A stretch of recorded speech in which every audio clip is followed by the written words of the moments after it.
How did this note from 1763 survive in this condition? I submitted a couple Colonials and some other notes, and I'm just amazed at how they survived as paper, thin paper, in this condition. My name is Daniel, and you're watching Coin Help You. We're going to talk about this colonial currency a little bit, and I'm going to show you a couple other notes that I submitted and received my grades back from PMG.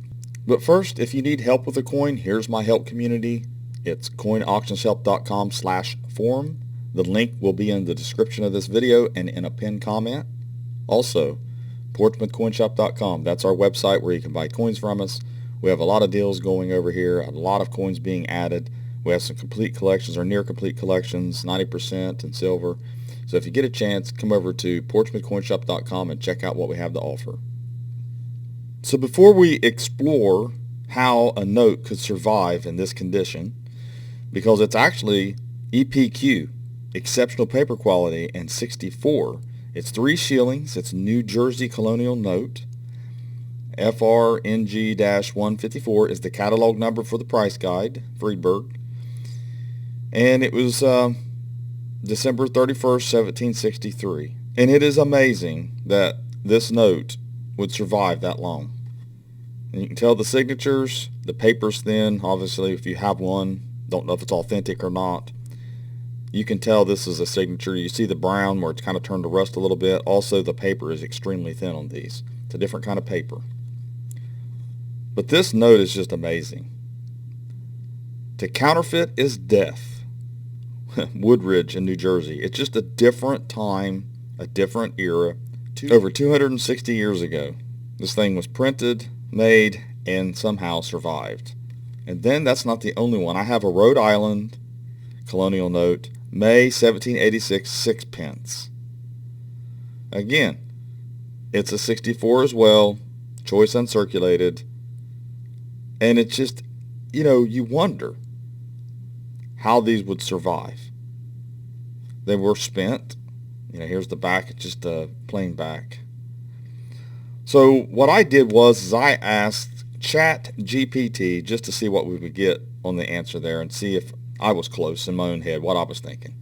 So this is a 34, and even from 1934, you're talking 91 years ago, the year my dad was born, AU 55. That's still amazing for a note to survive that long even, let alone over 200 years.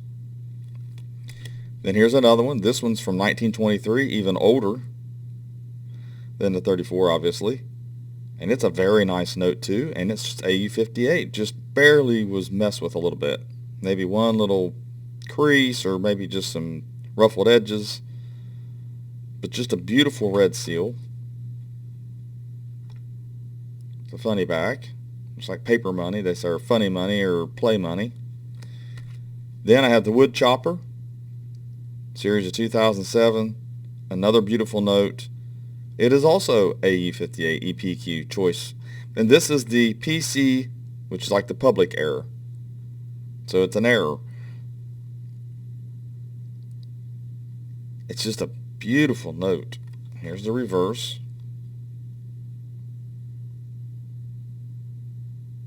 Just a nice note, all the details.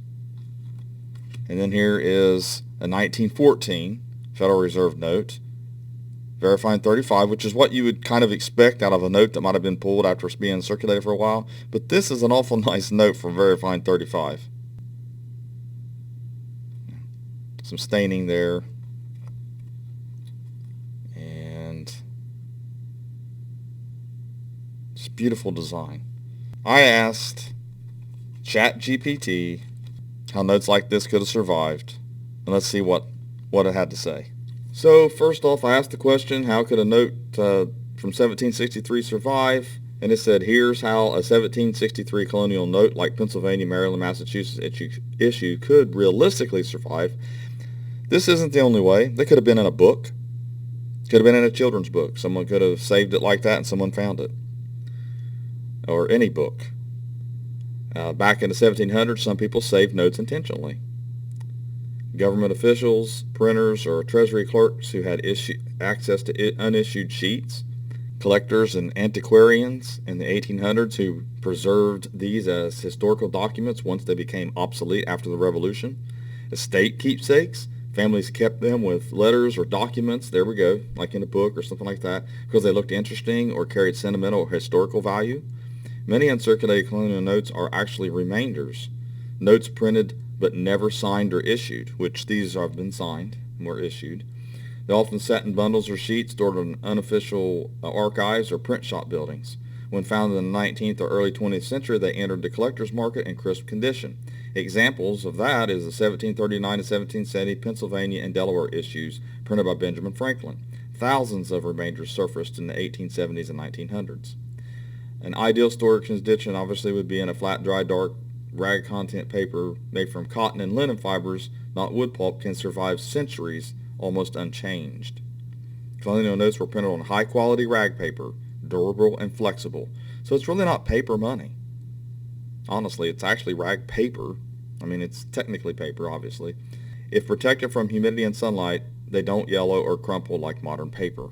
So there you have it. There's some explanations on how something like this could have survived. It's very interesting to think of that. These are very nice notes, very proud to own them. And I've just honestly, I've never had colonial notes in this good a condition. That's why I submitted them. And I'm very happy with the results. And I'm happy with the appearance. So when you want to look at value, I have to sign in here. Most of them that you see will be circulated. There are a few that are not. And let's see if we can find one that is in uncirculated, because you can see here's 64 right here. It actually sold for $252.62, and that was back in 2021. So let's go to the most recent. Here's a 64 sold for $240 PPQ, sold in 2021. Doesn't look as good as mine. Mine looks really good. So the most recent sales here.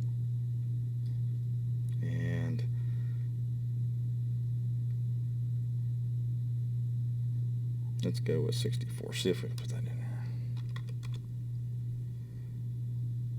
So $287 sold for back in 2009.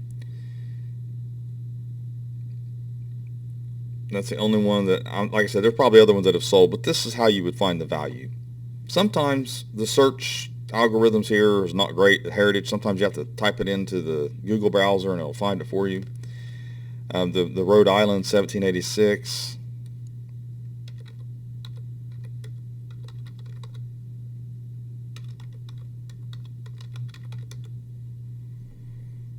You know, that's another, like you can see how much they sold for in 60, heck, there's one in 68, $720. You would think they'd be worth a lot more, $336 in 64 PCGS. I don't know if PMG will sell for more. Like I said, it's just one of those things where you put the price on it you want to sell it for, because within the realistic price. You're not trying to gouge people at $500 because I think $500 is too much for this. Because these are all, this is like the said, this is a 68. If it can sell for $720, your 64 is not going to be worth that much. And that was in 2025. So we can put 64 up here. And $336. I mean, that's realistic. You'd think they'd be worth more, but you know, that's how much they're selling for, because there's enough of them that survived. Sometimes you want to type in the FR, the catalog number. As you can see, there's sheets here that haven't been cut, so that's one of the things to think about too. Of course, there are rare signatures, things like that. But anyways, thanks for watching my latest video. Please like, share, and comment, and have a great day.